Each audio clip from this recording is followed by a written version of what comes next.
Yo, hey guys, Ken Perryman here, and I am back with another pretty cool product I want you to check out. It is an air quality monitor. And first, let me talk about that right there. What does that mean?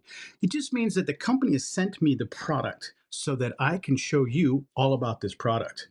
So, just want to make sure we get that out of the way and let's dig into this product. As I said, it is an air quality detector slash monitor. You do get the user guide right here that walks you through all kinds of stuff. And very quickly, very simple user guide, but we'll talk about what does it cover: CO2, TVOC, HCHO, and PM 2.5. I'm going to have to look into that on what does that mean, TVOC. VOCs, right? That's like a lot of the stuff that's in the paints and stuff like that, I believe. But I'm taking guesses at this, to be honest.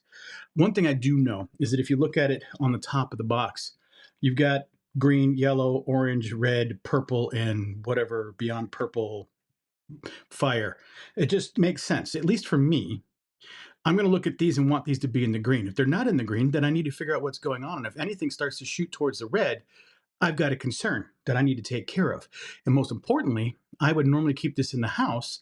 So I would just plug it in, let it run, and do its thing. And when I see some kind of spike, then I need to concern myself on what might be going on. But in the interim, I think I need to look at what TVOC is, HCHO, PM 2.5, and obviously CO2. We know what that is. Yeah, nice that it's got all this stuff.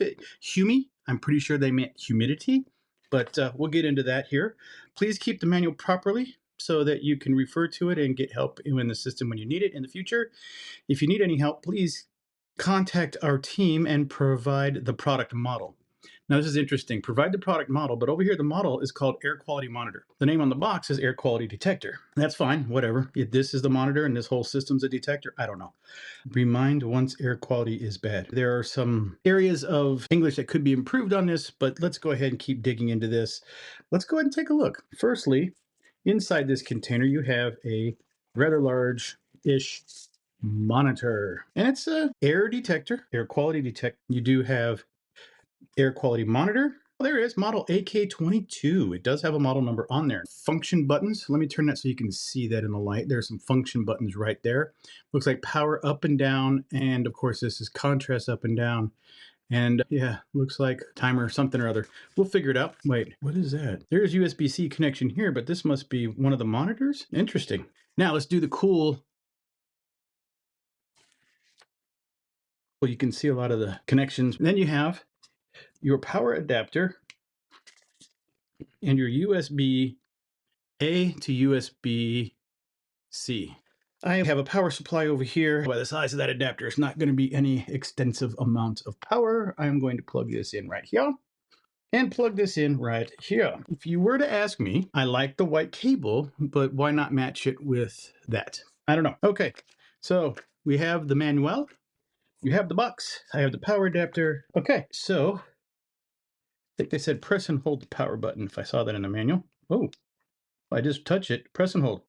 Oh, sweet. So these say preheat, preheat, preheat. And this guy said PM10, PM 1.0, and then 2.5 probably. Yeah, there you go, PM 2.5. Oh, it is charging. The preheat, I wonder if that just means that it's heating up an element within this device. A lot of times there's certain sensors that need to be heated up to a certain level.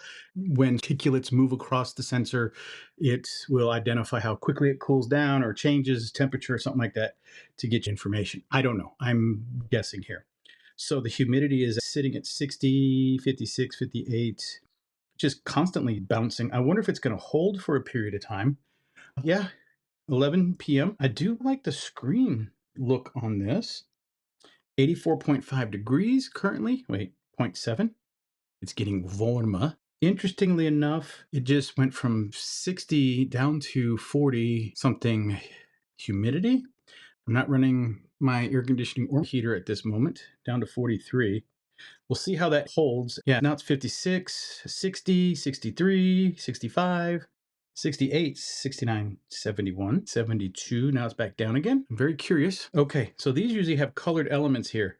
I think it's cycling. I do hear a fan in it. Okay, there we go. Look, there you go. All these numbers, all these things just went green and there's numbers. And it's no longer preheating. Okay. And now these numbers aren't bouncing excessively. Now, humidity is still goofing around a little bit, but it's holding around. Now, let me show you something that's kind of cool, actually. I don't need the power. I like it. I like the colors of it. I like the way it appears. I'm just curious. Obviously, there's sensors back here. My hand carries some form of humidity. It now says that it's 39% humidity. My CO2s look good. I guess everything says good. 39% humidity. There we go.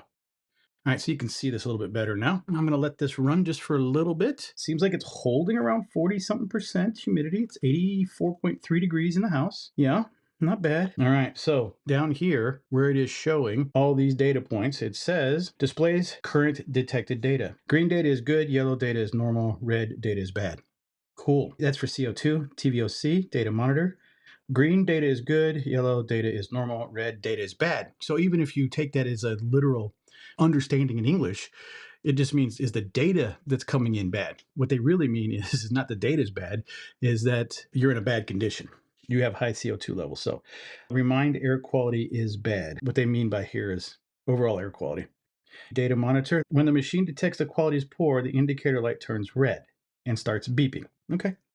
What we need to do is figure out what do all those mean. Power, long press to turn off, press and hold 5 seconds to hear second beep, which means resetting all values.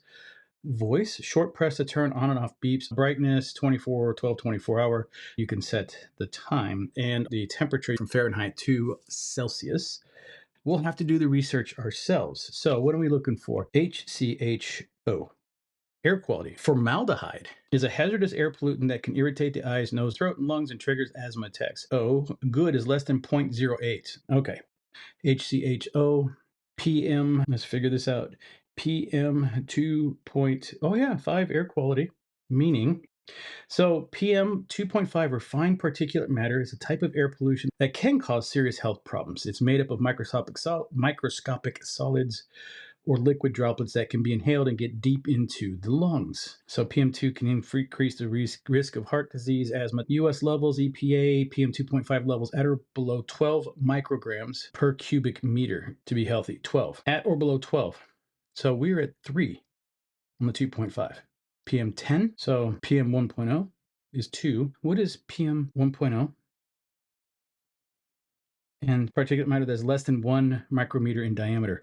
Particulate matter, PM10, is a significant air pollutant that can negatively impact air quality on human health. PM10 is a type of inhalant particle with diameters of 10 micrometers or less that are small enough to pass through the nose and throat and into the lungs. Reduce lung function. PM10 in micrograms is 255 to 354, and we're at 4. That's unhealthy. An AQI of 151 to 200 is also unhealthy, which is this one. That's red. Very unhealthy is 201, and hazardous is 301. TVOC. Air quality. TVOC is total volatile organic compounds, and that's T is for total. Nice. Yep, they can be, hazardous. Good. TVOC 0 to 220 to 220. Right. Let's look at some better numbers here. 0.3 is very good. 0.3 to 1.0 is good. 1 to 3 is medium. 3 to 10 is poor. We're well into the really good. And then CO2, of course. We spent a lot of time talking about and learning about what all of these features and factors mean. The most important thing to us here in the US is we still have issues of people who might inadvertently leave their gas on or their pilot light burns out. Or if you have a little bit of gas or some leakage, you might be able to check your CO2 levels. If they go up pretty high, you can then turn around and go, got a problem, we got to fix it. So still a cool, decent tool to have to check your air quality. It seems relatively on point, but I do know that other places in this world would benefit from having a device like this to help guide them throughout their day and to let them know if there's some issues where they might need to protect themselves a little bit more. Right. This is cool.